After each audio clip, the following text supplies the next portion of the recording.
Saluda Purinalla, la que tenim en directe. Bueno, ella ha estat moltes vegades en directe en aquest programa. Al front de l'empresa Teica, empresa valenciana de distribució, pues estan volcats en la promoció de l'esport femení. Hola, Puri, què tal? Hola, què tal? Molt bona vesprada, gràcies. Pues així estem content d'històries i, bueno, i actualitat també, donem de tot un poc. I jo ahir me'n Sí. recordava de tu perquè parla el president de la Federació de Futbol de la Comunitat Valenciana i, bueno, s'ha promogut una certa crítica respecte a per què no s'acaba la Lliga de Futbol femení i, bueno, i vosaltres que estàveu, a més, esteu, perquè no, això és un parèntesis, ajudant a molts clubs valencians, pues també teniu alguna cosa que dir, no? Sobretot, nosaltres jo entenc que hi ha unes normes que s'han de complir i que preservar la salut de totes les persones és la prioritat, val? I que tots hem de sumar per acabar amb el que està passant, no? Que ens ha portat a una situació pues, inaudita, no? I quasi distòpica. Això va per damunt de tot i per davant. El que passa és que aquesta situació, el que ha posat damunt de la taula, és que encara hi ha unes diferències paleses molt fortes respecte a l'esport practicat per homes i per dones. I tinc clar també que s'han anul·lat esports i disciplines masculines. Ja ho sé, això també ho sabem. El que passa és que en la mateixa disciplina, com és el futbol o és el bàsquet, s'ha vist com ells juguen a futbol i es dediquen a això professionalment i sembla que nosaltres el que fem és entretindre'ns pegant-li xuts a un baló o tirant balonets a una canasta. I aleshores jo crec que encara que sabem que les lligues professionals són 3 i que la primera Iberdrola no és una lliga professional, crec que això, com ho ha posat damunt de la taula, és el moment de que elles també estiguen considerades professionals amb les seues lligues igual que ells. I que la llei ha d'anar per davant i que la situació que estem vivint, per exemple, el València Bàsquet, ara mateix que té un tracte igualitari amb homes i amb dones en els seus dos equips, resulta que ells han pogut tornar a entrenar i elles poden tindre les mateixes condicions que ells, perquè el València Bàsquet les pot oferir, elles no poden entrenar, perquè elles no juguen en una lliga professional. Elles estan ara mateix en casa o entrenant, poden eixir a entrenar igual que pots eixir tu o puc eixir jo i no poden eixir de la seva província, etc etc. Aleshores, és que ja hi ha clubs que sí que han donat un pas endavant en el tema de la igualtat i en el tema de la igualtat en l'esport, i resulta que la llei no. Clar, la llei és de fa 30 anys, dels 90, de 1990, i clar, després del decret que regula tot això que estem vivint, ha de segmentar. I elles s'han quedat com si foren unes aficionades a l'esport, com puguem ser qualsevol de nosaltres, i això és el que ara una vegada més ha demostrat. Que, Paco, jo ja ho sé, ja ho sabia, que no sóc ingènua, sé que el futbol masculí genera uns ingressos, una economia, genera i sacseja a tota una societat d'una forma excepcional, però crec que aquest és el moment, i ja que havien donat un pas endavant en el tema del conveni col·lectiu, de reconèixer certes lligues com a lligues professionals, no pel fet de ser femenines que no ho siguen, per a que no passen coses com per exemple el que està passant al València Bàsquet, que elles no poden entrenar volent del València Bàsquet, però la llei no ho permet. Sí, és una contradicció. La veritat és que en aquest sentit València Bàsquet és un club que ofereix unes, no sé, a nivell informatiu puc deixar constància clarament que li donen pràcticament la mateixa importància a l'equip masculí que a l'equip femení. Esta és una realitat. Jo crec que en el cas del futbol, que és l'única competició que va acabar o va intentar acabar, té unes connotacions clarament econòmiques i també jo crec, i este matí ho comentàvem així a CV Ràdio, el futbol té una vessant que va més enllà, no? Un poc, si recuperes la teua lliga de futbol com va fer ara Alemanya d'ací una setmana, pues és com que, bueno, poquet a poquet envies un missatge de tornem a certa normalitat.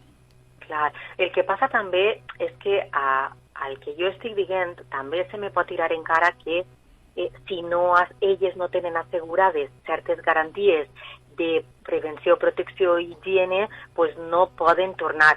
I perquè ells sí, si la majoria d'equips de primera Iberdrola són equips femenins que pertanyen a clubs també masculins, poden assegurar aquesta prevenció i aquesta protecció i aquesta higiene, i a ells no. És que també això, dius, per què este tracte tan desigualitari?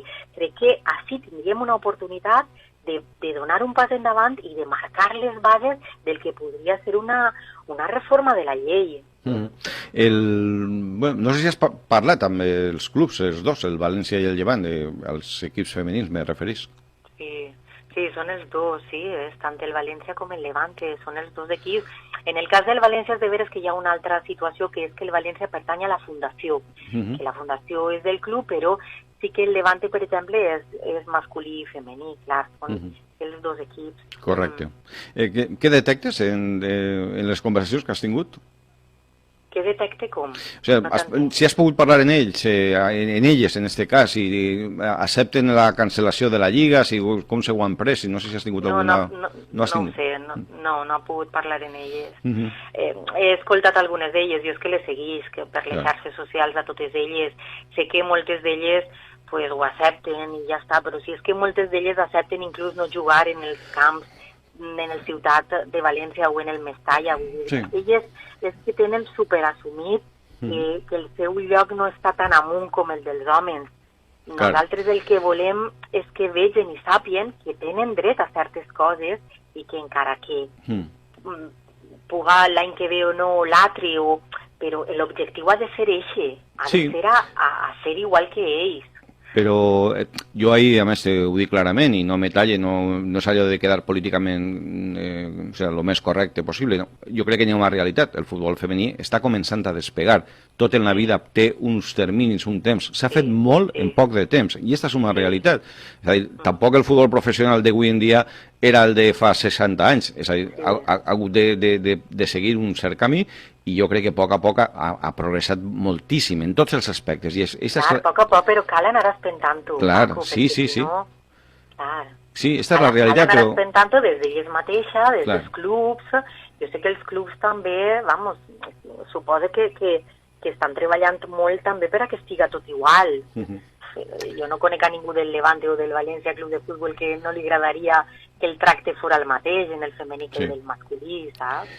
Per cert, bueno, Teica, l'empresa valenciana de distribució, que per cert, no sé, en aquests temps tan convulsos que hem viscut, suposa que l'activitat ha hagut de ser intensa perquè precisament la distribució de productes d'alimentació ha sigut fonamental i clau.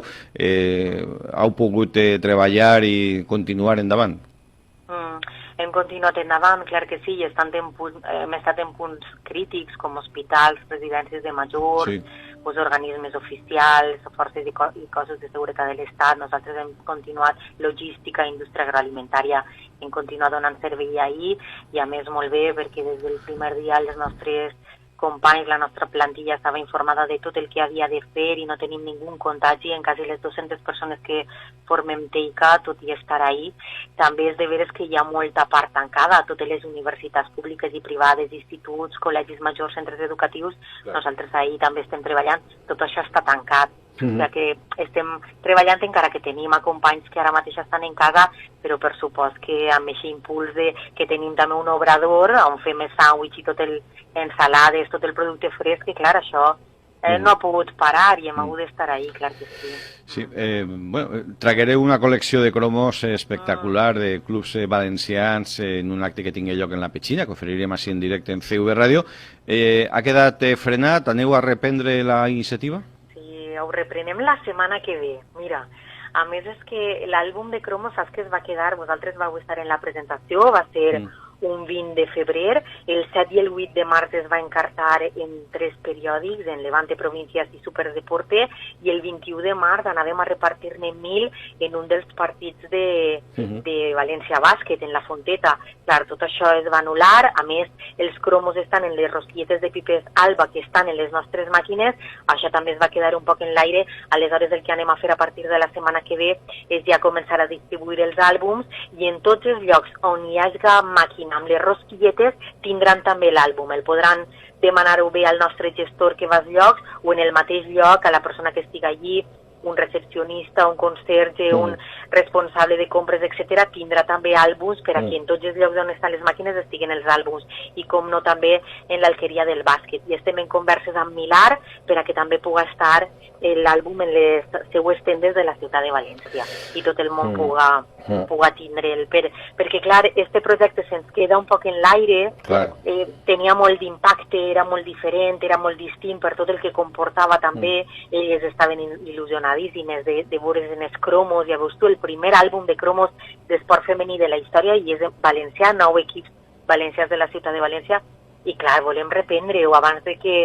Bueno, anava a dir abans de que acabi la Lliga, quasi que millor abans de que acabi la temporada. Quasi que estarà més ben dir, perquè la Lliga ja ha acabat, però volem reprendre-ho i encara ens queden estos 2 mesos, 3 mesos, per a que la gent tinga este primer àlbum que segur que molts col·leccionistes el volen. Sí, és de veres, s'ha quedat ahí, però bueno, la bona notícia és que torna, me pareix magnífic. I ja per acabar, me diu un oient que està escoltant l'entrevista respecte a lo que has dit, diu, és que la diferència entre la lliga masculina i la femenina de futbol és que una l'organitza la lliga professional, l'altra l'organitza la Federació Espanyola de Futbol, que dona per acabades les temporades també en altres categories, excepte en algunes eliminatòries d'ascens. És a dir, que un poc la federació al futbol femení sí que li ha aplicat el mateix criteri que a la resta del futbol. Sí, era el que el deia, que clar, jo sé que el criteri està aplicat en una base jurídica normativa, no? Sí. Jo ho sé, però crec que és moment de caminar per a canviar això. Sí, estic d'acord en això. Perquè finalment en el futbol és que és molt exagerat la diferència, val? Sí. Però i en bàsquet encara no se sap, podrien jugar ells i elles no. La Lliga ACB podria finalment jugar apartats una eliminatòria tal, i perquè elles no, és que en esports on no hi ha tanta diferència, potser és més... De fet, estem esperant la decisió de la ACB. Sabem que València Bàsquet, i ara després ens contarà Jordi Jiménez algun detall d'última hora de l'equip taronja, però encara no ha decidit si s'acaba o no. Ho faran a final del mes de maig, però sembla que sí, que faran una concentració de 8 equips, els 8 millors, en una ciutat per acabar la Lliga. Puri, Naya, un plaer, com